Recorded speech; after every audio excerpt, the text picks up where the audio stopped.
On the bright side, you could read the entire book in two-hour sessions, and what you need to read in regard to your lab is probably more like 90 minutes.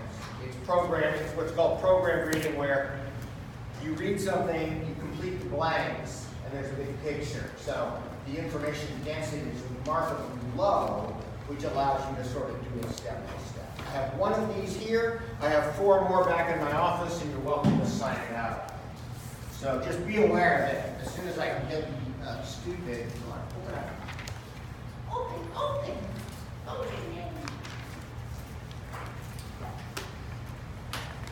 Here it goes. Now I've decided to do it.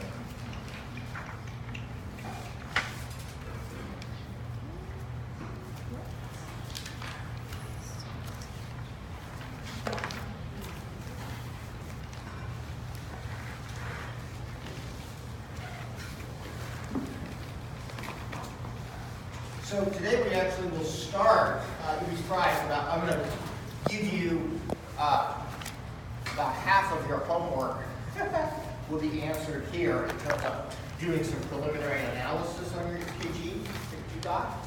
So a lot of what you need to read I'm also going to cover right now. If we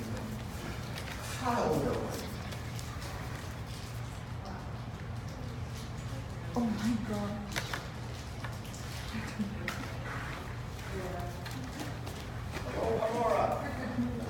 All right, so here we go. Look at this. We'll see what I've said in writing.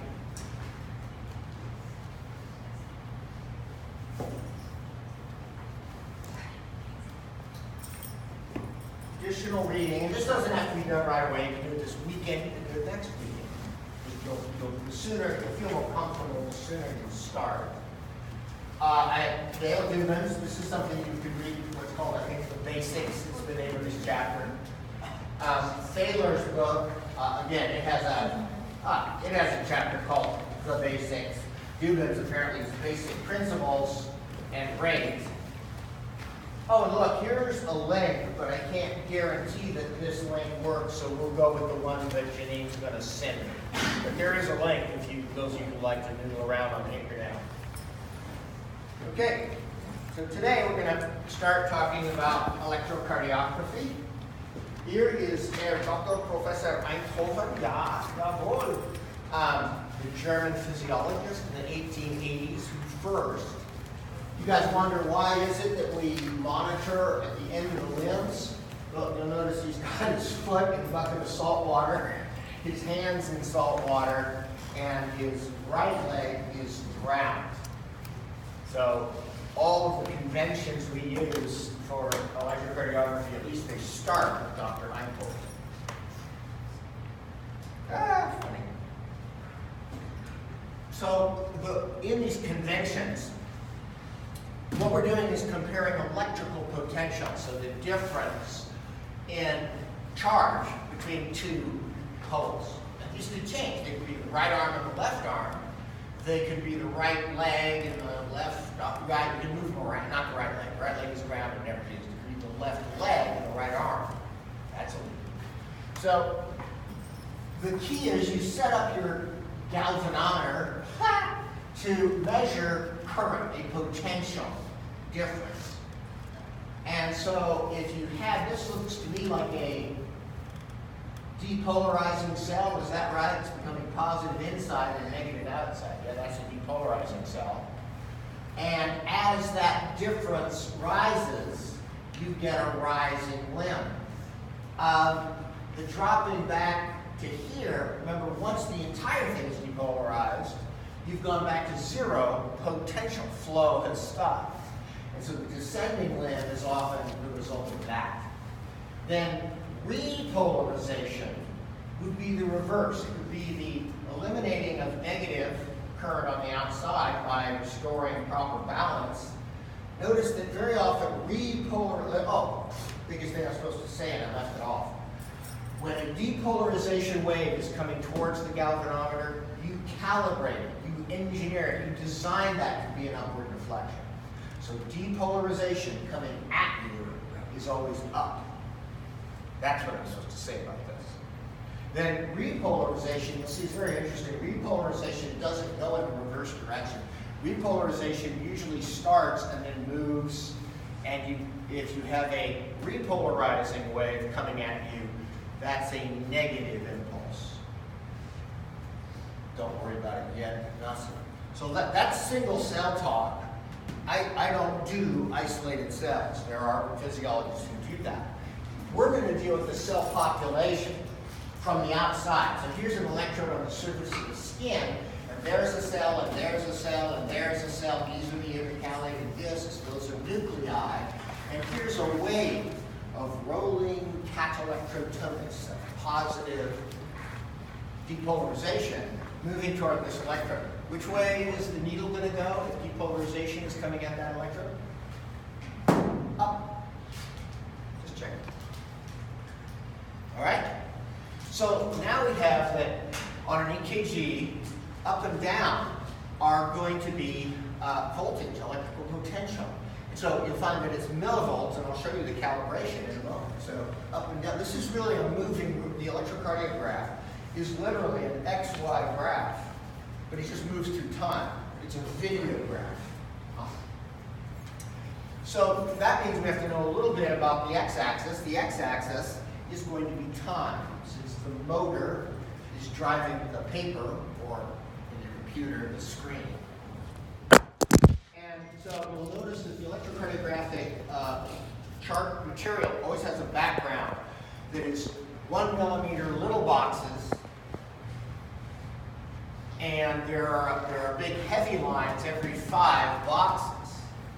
And that's going to be time. Well, what time will it be? You haven't noticed, but today most of you go to a lab. I want you to notice when you turn on your electrocardiographs, almost all of them will come up, and there's a speed. This is paper speed. And it ought to be set at 25 millimeters per second. That's pretty fast, 22.5 centimeters every second. That's the same as saying that each little box is 0.04 seconds. 5 of those would make 5 times 0.04 is 20, is make a fifth of a second between. That make sense so far? Okay. So time is standardized. Isn't that cool?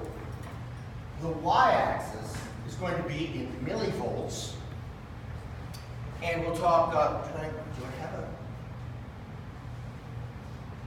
And I believe the standardization is 1 millivolt deflects this upward by 10 little boxes. 1 millivolt, 10 little boxes. Those of you who have resting 12 leads will notice at the very end there's this weird square thing. It's so weird and square, you know it's not your heart. It looks very artifactual. Notice it's exactly 2 big boxes or 10 millimeters high.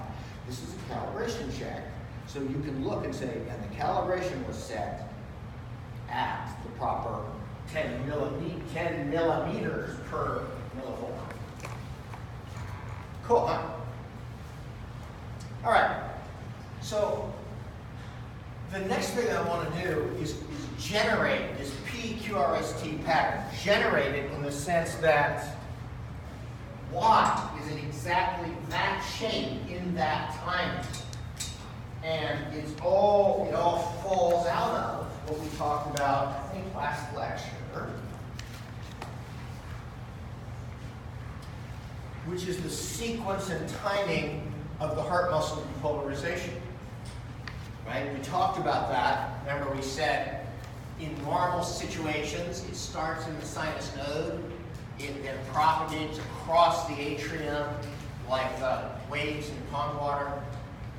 The AV node is the next to receive it. It stalls the impulse and then releases it into the fastest part of the system, which is the Purkinje cells that rapidly deposit the electricity at the base of the papillary muscles. The septum goes first, down and to the right, and then everything burns from the bottom up. Someone asked, how come the axis is generally this way if this and this are burning simultaneously? Well, there's usually 3 to 4 times as much mass as here. So there is an opposing vector, but it's weak. It gets overwhelmed by the size. The right ventricle is just pump compared to the left. Okay? So here's what I just said. Look, this and this. So first, the impulse, if we're talking about ventricular, this, and then these two go simultaneously. And then the very last part to burn is usually up at the top, which makes sense. You want it to contract upward towards the valve, exit valve. All okay? So now what I want to do is think about, if that's the pattern of depolarization, what would an electrode on the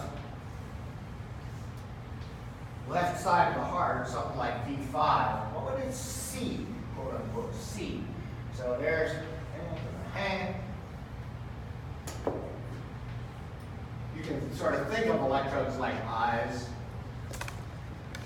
looking at, right? So let's do the P wave first. It starts here, and you get an impulse that goes like this. How will that be perceived? You've got a wave of depolarizing population of cells coming at the electrode. What should I see? Upness. And notice how, so it goes up, and what will happen is you'll get to peak when the greatest mass of the atria are going off. And then the reason it comes back to baseline is you kind of run out of atria, so it's easier to listen to. So it comes back to baseline as you run out of atrial mass to create that potential. Let me draw that because we have to get the rest of it. Okay? Now, why is there this pause? There is no change in electrical potential for several 120 milliseconds. It just sits there. What's that about? What's the AV node? It's just stuck in the AV node. So the last impulse gets here, and it's just held in the AV node. Very, very slow conduction. And that allows time for the atria to contract and fill the ventricles. When this gets released, oh, so that's what that flat line is. That's AV node pause. Right? Then when this gets released, the fire is released into the lower heart by the Purkinje system. What's the first part that burns? The septum. And notice it goes down and to the right. So how would a viewing electrode from over here, how would it perceive that? A downward deflection, and because the septum compared to everything else is not very big, it's kind of a small little Q wave. You'll hear people talk about this as a septal Q wave. The little Q wave represents the septum. Then, after that, once that's done, what you get is a tidal wave of electricity coming straight at you going, oh. So what do you suppose happens when that goes off? Up, big up, because it's a huge amount of mass, and very fast, because it's going through the Purkinje system. Are you doing okay? Depends on which lead you're in, whether you get an S wave. Q, R, S. If you get an S wave, it often reflects at the very end, you're doing way up here, and you'll notice that if you're looking at that, the very terminal depolarizations would be consonant and up to the right, and that would be registered as a small amount of mass. Does that all make sense? Doing okay? So you got PQRS. The T wave, now see this gets back to your eyebrows. It's deviating shortly ago. Anticipate the problem. So we've been talking in the lab that it's an arrhythmia protection. You would think the way you would repolarize this, first that repolarized, and this repolarized, that you would go in the exact same sequence. It turns out that's dangerous because you wind up with the Purkinje system loaded. It's like cocking your gun before you put the next bullet in. It's very unstable. So what we do instead is the very last cells to depolarize are the first to repolarize. And so repolarization actually goes in the reverse direction. And the Purkinje system is the last thing to repolarize because that's cocking the gun. It has such a powerful and rapid ability to depolarize. You want the relative refractory periods of any other cell away from that. It's like lighting a fuse to have your Purkinje cells ready to go. So what would that mean? If you have a negative wave that ultimately is moving up and to the right. Up and to the right should make a downward, but it's a negative wave. It's a double negative.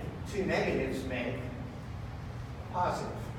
The T wave. Also notice the T wave, see how much wider it is? The same total area under the curve as the QRS, but the QRS under Purkinje cell organization happens almost instantaneously.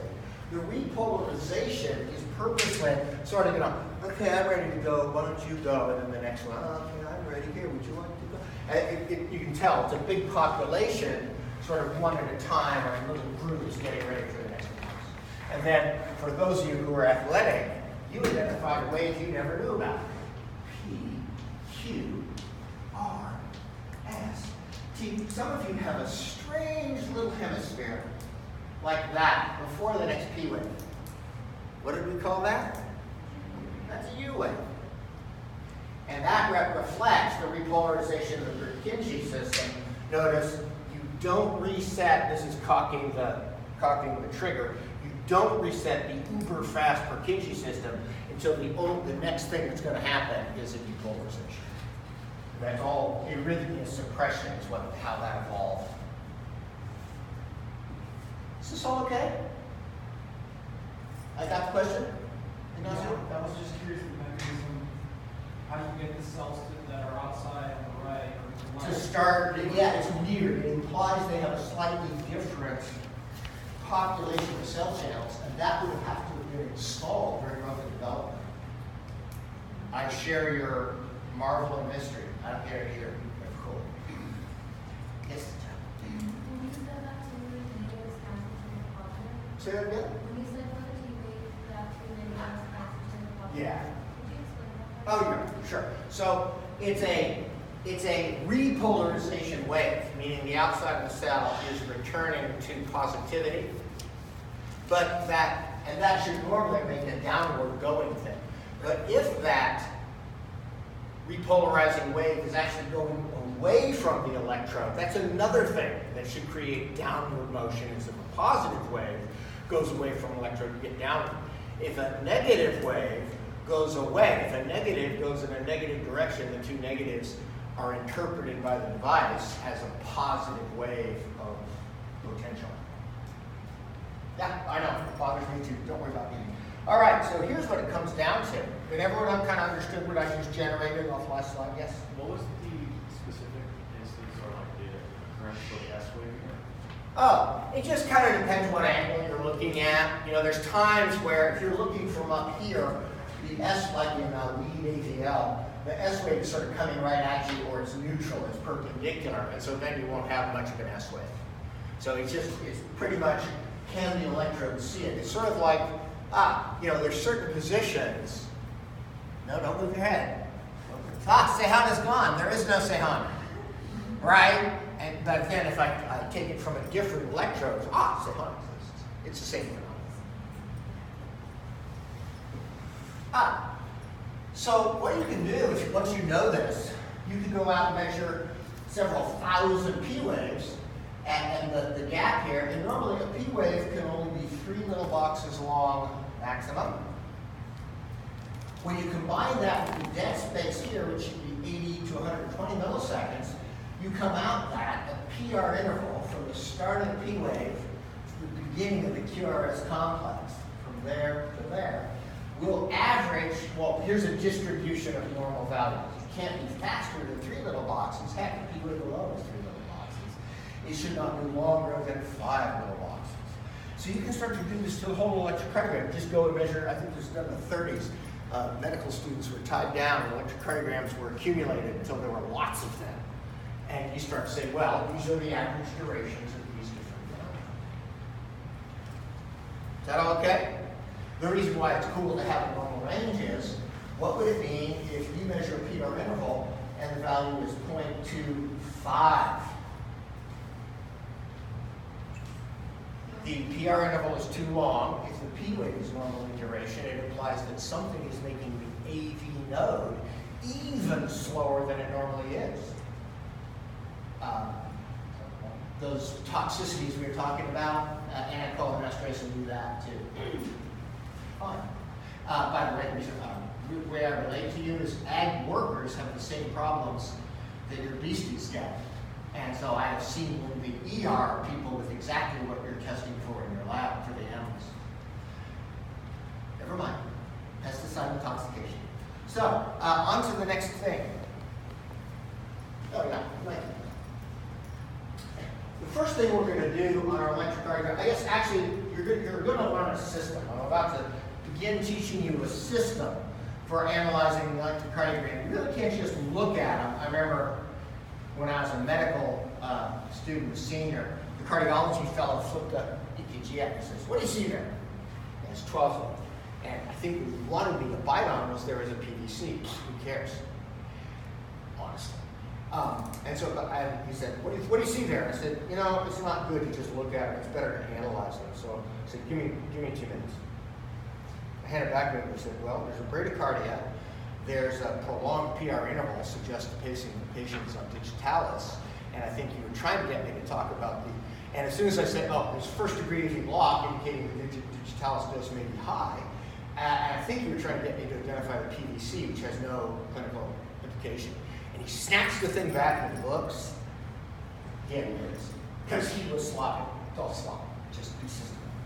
So, I'm going to give you 3 methods for measuring heart rate. The first one appeals to mechanical engineers. That you take the distance between 2 R to R's in millimeters. You take 1,500 and you divide the number of millimeters of R to R distance. I'm going to give you examples of each of these, so don't be confused. The one I'm going to tell you to use is this is one you can use. But this is one way, so you're never track if you have a calculator. Most EKGs make a 3-second marker. And so if you have 2 3-second markers, that's 6 seconds of sample.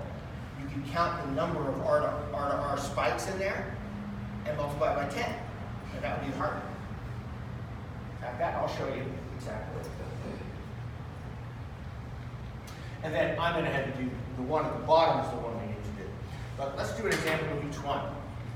So here we have, it looks like an electrocardiogram. Let's actually the 0 step is to always verify it really is an electrocardiogram and not some other form of, KUPS Davis. 90.2 when you're entering it. P, QRST, stable baseline. This looks like an EKG. So let's get the rate.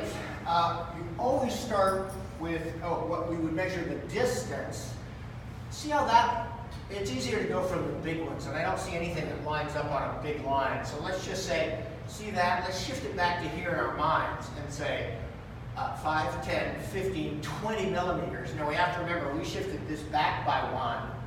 So this has to shift back to there. So it looks to me like 20.5 millimeters is the R to R interval. So if I take 1,500, which has to do with the paper speed, it's a conversion of millimeters to paper speed. That comes out to 73 beats per minute. Okay? Hey, by the way, just for fun, to show you how easy it is to quantify and how easy it is to be off if you don't. Notice how this P wave looks like it begins right there. See that? How that starts upward? You can see it there and there. Let's measure the PR interval. Ready? 1 little box, 2 little box, 3 little box, 4 little box, 5 little box. How long is the upper end of the PR interval? 5 little boxes or 0.2 seconds. This PR interval is too long. This person has a first degree AV block. This is what I caught on that electrocardiogram that the fellow didn't think I was good enough to do, and himself had not noticed. All right, let's do another one. How many cardiac intervals? So, sorry, that's a little bit faint. Let me bring that out. There you go. So see these little marks up here? These are 3-second intervals if you were to count them. And so what you can do, see how this spike here is close to this? So again, in our mind, let's just shift it back and remember we have a little bit to go. Whenever you count pulses, whether you're doing it this way or any other way, you start with 0 because what you're counting is cycles. You start with 0. If you're doing a 6-second count and you start with 1, you're overestimating the heart rate by 10 beats per minute. Always the first thing that hits your finger is called 0. So 0, 1, 2, 3, 4, 5. Then we have to use a fraction. This pulled back by about 3 boxes. So it looks like about a third. So 5 1/3 times 10 would be what? 53. Okay, heart rate here is 53, I believe. Let me just double check that. 300, 150, 175, 60, shift 50, and 3. Yes. Okay? So that's if you have 6. Okay, but here's what I want you to use. This is the one that's dead practical. It's easy to learn, and you don't need you don't need anything but your wee little brain to do this one. So no tools needed. Okay? So because of the standard paper speed, the distance between each, if you have an indicator, a 0 spike, you say, this is the one I'm going to count from. Each little box, it's a logarithmic scale, is associated with the rate. So if the next spike is only 1 millimeter away, well, or sorry, these are big boxes. It's only 1 big box away, then the rate is 300, and that's pathological. If you have an indicator spike and you go 1 big box, 2 big box, that's 150. So I want you to say these 3 with me now. Notice they cut in half. It's logarithmic. I don't know how to say it. Ready? 300, 150, 100. Say it with me. Repete, por favor. 300, 150, 100. We're going to have to commit these to memory. So clearly these 3 have to do with exercise or pathology, because at rest, heart rates above 100 are not normal. And during exercise, they're kind of mandatory. So these 3 I think of as the exercise range. If you go much above there, it's like 150 plus 2 little boxes takes you about 185. So you start to go higher than that, it's like, okay, something's wrong. Now, let's do the restings. The restings are pretty easy. So from 100, we go to 75, 60, and 50. Say it with me. 75, 60, 50.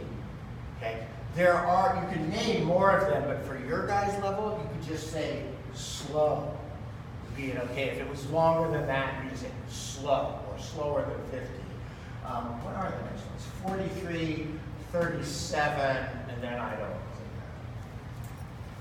All right? So we're going to go back to the ones we just did and do them with this method.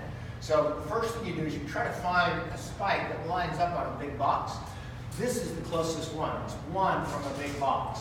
So let's pretend it was on a big box and go. You ready? I want to hear it. 100, 150, 100, 75. And then notice if you shift this, it's just a wee bit longer than 75. What did we call it before? 73 by the math? Remember, plus or minus 5 in a heart rate just doesn't matter. So, we did it. Okay? So, normal resting heart rates are between 60 and 100 by definition. Several of you will have resting heart rates down in the 50s because you're athletic. That's still labeled as a bradycardia. We're not calling you abnormal, nor should you skip the reportage, presuming that it's normal. Just follow the rules. If your resting heart rate is 52, you report a sinus bradycardia. Okay. We decided it's a later step to decide to apply meaning to it. But you start by just reporting everything that deviates from your typical distributions. Is that okay? So let's do this heart rate. You see that all right? We use our new method. Here's a very polite spike. It landed right on there. Good spike. Okay, you ready? Count with me. And not much more. So this is like 145, 148. Is that a normal resting heart rate? No. Do you know the name we use for heart rates faster than normal? Tachycardia. So this is, in good old Greek, a fast heart. That's a diagnosis. This person has, let's see, if we can find P waves, this gets back, somebody asked me a question about distinguishing T's from P's. Notice that when you speed up a heart rate, the part that disappears is the diastole, the flat part between the waves. So when you start to get up into rates close to 150, what you get is a Bactrian camel. You know, the dromedary camel is the camel of Saudi Arabia with its single hump. My Persian students well know the Bactrian camel from Iran and northern Asia that has 2 humps. So when you pull all the diastolic time out, you start to see a Bactrian camel. The T wave usually is more mass than, you know, the ventricle repolarizing is more mass and therefore more electricity than the P wave. Is that okay? I have a picture of me driving a Bactrian camel in the Tehran Zoo, and I'm like, hey, maybe I'll try to find that. I'm very happy. What a strange life. Okay, so let's do this one. Ready? We're going to use our method. Look, a very polite spike right there. Good spike, lined up. Ready? 300.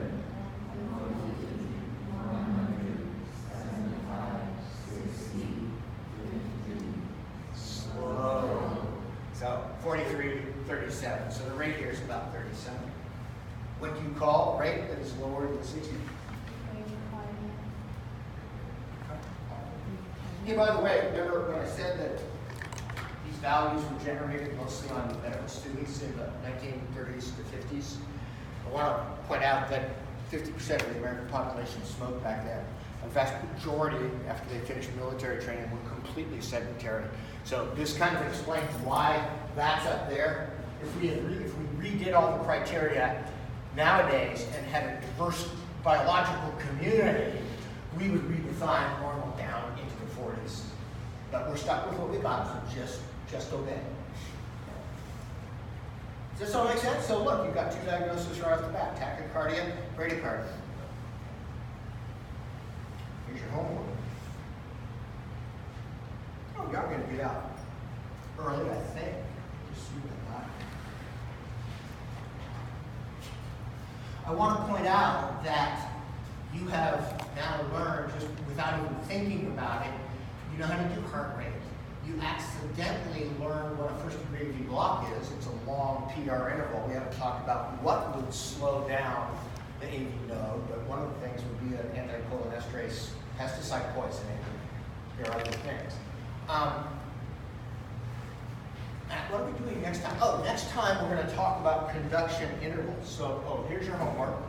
I just put a slide in so you know what to read.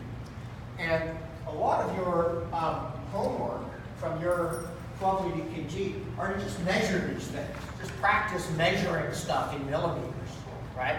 I want to point out, if the line is thick and you're measuring an upness, if you're measuring on the y-axis, if the line is thick, you can't go from top to bottom. That does not account for the thickness of the line. So you could go from bottom to bottom, right? Or you could go from midpoint to midpoint. But don't, it's very common to accidentally, you see, oh, those are bottom, this is top. Well, the thing, you just added something that isn't part of the signal. That make sense? Okay. You're also going to practice measuring, where is the Q wave? You'll see there's a whole bunch of different nomenclatures, and that'll be in your reading. For a QRS is sort of describing, it's a wastebasket term. It's the ventricular depolarization. And we usually talk, this gets back to Sahan's observation, that sometimes you see an S wave, sometimes you don't. And so you'll learn that if what you see is a small q and a big R with no S, this would be called a QR, technically. We'd still call it a QRS. But if someone said, what's the configuration? Oh, it's a small q, big R. Or you could have something that was on the right side of the heart, you will often see this. So that would be called a small r. I said it, yeah, small r, big S, that's an R.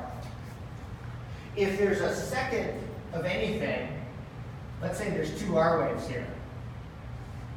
Oh, R is always the first upward deflection, doesn't matter when it comes. So whenever the first deflection goes up, it's called R. The first deflection going down is called Q. If there is a second downward impulse, it's called S. If there's a second upward impulse, that's another R. And so that's usually called R prime. So this would be a small r, R prime, S. Danny and John, I believe, need to know that. I forget if you don't have an R prime, but I'm pretty sure Danny does, whoever Danny is. No, Danny, you don't have one. John does, wherever John is. John's not here. Okay. Very good.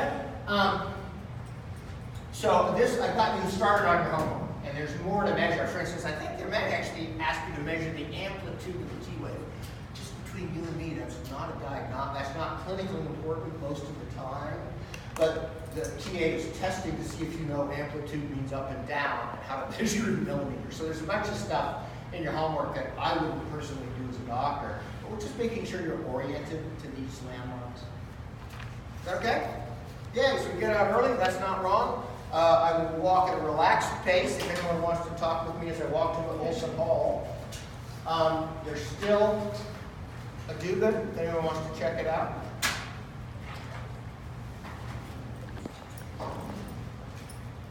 Yay! All right, have fun, you guys. It's cool to get out early. That never happens. Don't count on it, but take it when it comes. Oh, I know. You know how I couldn't show you those really cool ventriculograms and stuff? I spent yesterday, I turned my computer into IT guy and tried so hard to make. I was going to use the extra time today to show you those, but I couldn't make it happen. I need a new computer. Very good. Yay. I'll see you in lab.